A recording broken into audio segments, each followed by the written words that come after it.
నమస్తే. నేను doctor MSS Mukherjee. Pulse Heart super speciality hospital Miyapur నుంచి మాట్లాడుతున్నాను. ఇవాళ మీకు ఒక ఇంట్రెస్టింగ్ టాపిక్ చెప్పదలుచుకున్నాను. గుండెకి నార్మల్ బీట్, అబ్నార్మల్ బీట్స్ అనేవి ఉంటాయా? అసలు అబ్నార్మల్ బీట్స్ అంటే ఏంటి? దానివల్ల ఏమవుతుంది? దాంతో ఏమన్నా ప్రమాదమా? దానికి ట్రీట్మెంట్ ఏ విధంగా తీసుకోవాలి? ఇలాంటి వాటి మీద కాన్సన్ట్రేట్ చేద్దాం. నార్మల్గా గుండెకి నార్మల్ బీట్స్ ఉంటాయి, సహజ సిద్ధమైన బీట్స్, కొద్దిగా అసహజమైన బీట్స్ అంటే అబ్నార్మల్ బీట్స్ కూడా ఉంటాయి. సో ఇలా అసహజమైన బీట్స్ని ఎక్టోపిక్ బీట్స్ అని అంటారు.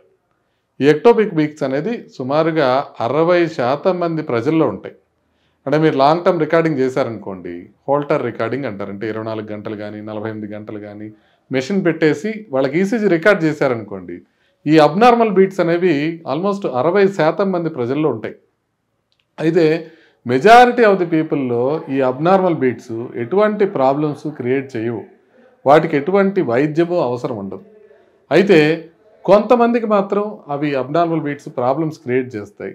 అవి ఎవరికి క్రియేట్ చేస్తాయి, వాటికి ఏం చేయాలి అనే విషయం మనం ఒకసారి చూద్దాం. నార్మల్గా గుండెలో ఒక ఎలక్ట్రికల్ సిస్టమ్ ఉంటుంది. అంటే ఎక్కడి నుంచి బీట్ స్టార్ట్ అవ్వాలి, ఎక్కడి నుంచి ఎక్కడికి ప్రాపగేట్ అవ్వాలి అనేది ఒక పద్ధతి ఉంటుంది. దాని ప్రకారం చూసినట్లయితే సైనస్ నోడ్ అనే దగ్గర మనకి బీట్ స్టార్ట్ అయ్యి అక్కడి నుంచి ఏట్రియా ద్వారా ఏవి నోడ్కి వచ్చి ఆ ఏవి నోడ్ నుంచి మొత్తం వెంట్రికల్స్కి ఈ కంట్రాక్షన్ పాకుతుంది. సో ఇలా మనకి కరెంట్ కరెక్ట్గా పాస్ అయినప్పుడు వచ్చే బీట్ని నార్మల్ బీట్ అని అంటారు. ఇకపోతే ఈ abnormal beats are ectopics beats అనేవి ఎక్కడి నుంచి వస్తాయంటే ఈ ఎస్ఏ నోడ్ నుంచి కాకుండా ఏట్రియం నుంచి కానీ ఏవి నోడ్ నుంచి కానీ వెంట్రికల్ నుంచి కానీ వచ్చే అవకాశం ఉంటుంది. సో అంటే ఎక్కడి నుంచి మొదలవ్వాలో హార్ట్ బీట్ అక్కడి నుంచి మొదలవకుండా వేరే దాని దగ్గర నుంచి మొదలైతే మనకి అది abnormal beat or ectopic beat అని పిలుస్తారు.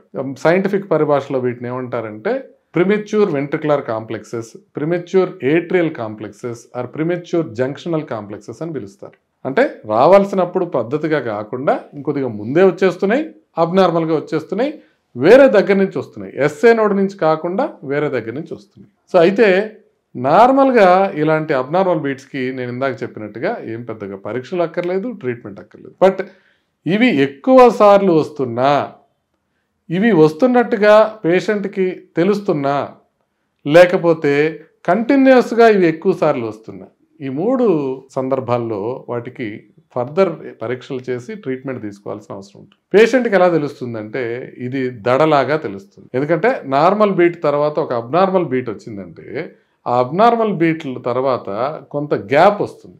అంటే నార్మల్ బీటు అబ్నార్మల్ బీట్ కొంచెం ముందుగా వచ్చేస్తుంది. కాబట్టి ఈ అబ్నార్మల్ బీట్ తర్వాత కొంచెం గ్యాప్ వస్తుంది. దాన్ని కాంపెన్సేటరీ పాజ్ అంటారు. ఆ కాంపెన్సేటరీ పాజ్లో గుండె ఎక్కువగా బ్లడ్ని రిసీవ్ చేసుకొని ఆ తర్వాత బీట్ అయ్యే దాంట్లో గుండె గట్టిగా కొట్టుకున్నట్టుగా తెలుస్తుంది. సో కాబట్టి గుండె దడగా తెలుస్తాయి అబ్నార్మల్ బీట్స్. అంటే మాకు గుండె దడ వస్తుంది కొన్నిసార్లు, ఎప్పుడో మనకు సడన్గా గుండె ఆగిపోయి కొట్టుకున్నట్టు అనిపిస్తుంది, లేకపోతే సడన్గా గుండె జల్లుమంటుంది, ఒక్కొక్కసారి జెయింట్ వీల్ మీద నుంచి కిందకి దిగుతున్న ఫీలింగ్ వస్తుంది. ఇట్లాంటివి ఈ అబ్నార్మల్ బీట్స్ వల్ల వస్తాయి. అయితే నేను ఇంతకుముందు చెప్పినట్టుగా అబ్నార్మల్ బీట్స్ గురించి మనం చేసే పరీక్షల్లో ఏమేమి పరీక్షలు చేయాల్సి ఉంటుంది అంటే ముందుగా ఈసీజీ చేసుకోవాలి, 2D ఎకో చేసుకోవాలి. అంటే స్ట్రక్చరల్గా నార్మల్గా ఉన్న హార్ట్ నుంచి వస్తున్నాయా, స్ట్రక్చరల్గా నార్మల్గా లేని హార్ట్ నుంచి వస్తున్నాయా చూసుకోవాలి. అంటే గుండె మొత్తం బాగానే ఉంది కానీ అబ్నార్మల్ బీట్స్ వస్తున్నాయి, ప్రమాదం ఏమీ లేదు. కానీ గుండెలో కొంత ప్రాబ్లం ఉంది, అబ్నార్మల్ బీట్స్ వస్తున్నాయి, వాటిని మనం కొంచెం జాగ్రత్తగా ఉండాలి. అంటే కొంచెం గుండె పంపింగ్ తక్కువగా ఉన్న వాళ్ళకి అబ్నార్మల్ బీట్స్ కనుక వరుసగా వచ్చినాయి అనుకోండి, ఒక 30 సెకండ్స్ దాటి కనుక కంటిన్యూస్గా అబ్నార్మల్ బీట్స్ వస్తుంటే మనిషి చనిపోతాడు, పడిపోతాడు కింద. ఆ తర్వాత ఆగకపోతే సడన్గా చనిపోయే అవకాశం కూడా ఉంటుంది. దాన్ని వెంట్రికులర్ టెకికార్డియా అని అంటారు అనమాట. అంటే అబ్నార్మల్ బీట్స్ కంటిన్యూస్గా వస్తున్నాయి అని. సో అట్లా కాకుండా ఒక అబ్నార్మల్ బీట్ వచ్చింది, మళ్ళీ కొంత నార్మల్ బీట్స్ వచ్చినాయి, తర్వాత అబ్నార్మల్ బీట్ వచ్చింది, ప్రాబ్లం లేదు. ఒక నార్మల్, ఒక అబ్నార్మల్, నార్మల్ అబ్నార్మల్ ప్రాబ్లం లేదు.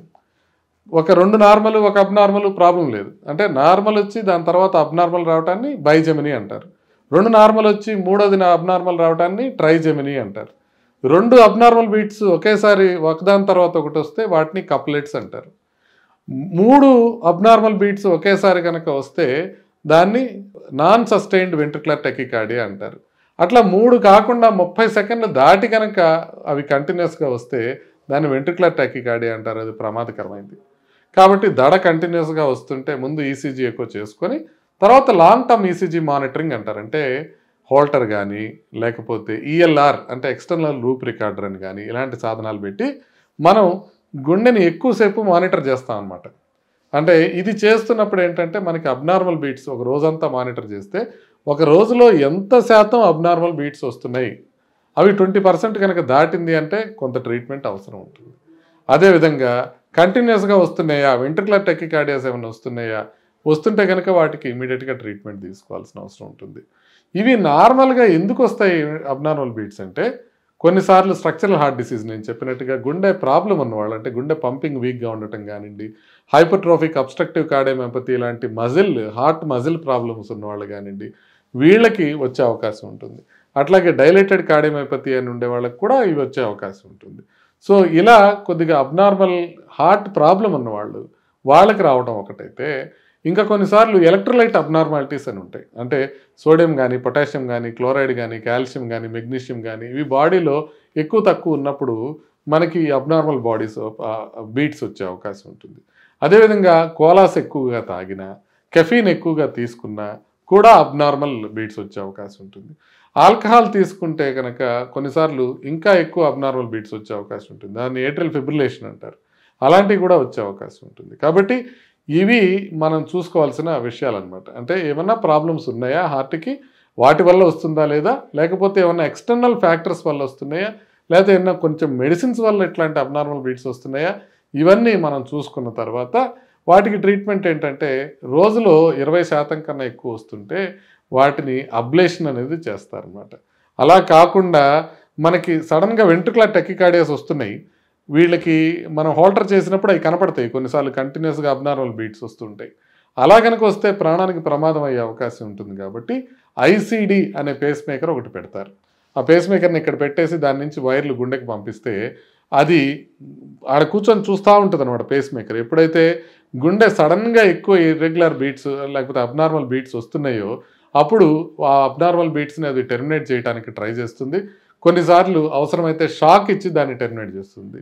మనం హాస్పిటల్లో ఉన్నప్పుడు అట్లాంటి అబ్నార్మల్ బీట్స్ కంటిన్యూస్గా వచ్చి వెంట్రికులర్ టెకికార్డియా వస్తుంటే మనం షాక్ ఇచ్చేసి మనం కాపాడతాం. కానీ అదే పేషెంట్ బయట ఉన్నప్పుడు, రోడ్డు మీద ఉన్నప్పుడు, లేకపోతే బాత్రూంలో ఉన్నప్పుడు, స్విమ్మింగ్ చేస్తున్నప్పుడు కాపాడలేం. కాబట్టి దానికి ఒక పేస్ మేకర్ని మనం స్కిన్ కింద అమర్చేస్తే అది ఆటోమేటిక్గా ఆ అబ్నార్మల్ బీట్స్ కంటిన్యూస్గా రావడాన్ని గుర్తించి అది ట్రీట్మెంట్ ఇస్తుంది. కాబట్టి ఈ అబ్నార్మల్ బీట్స్ అనే వాటిని లేకపోతే ఎక్టోపిక్స్ అనే వాటిని మనం చాలా పెద్ద సైన్స్ ఉంటుంది వాటి వెనకాల.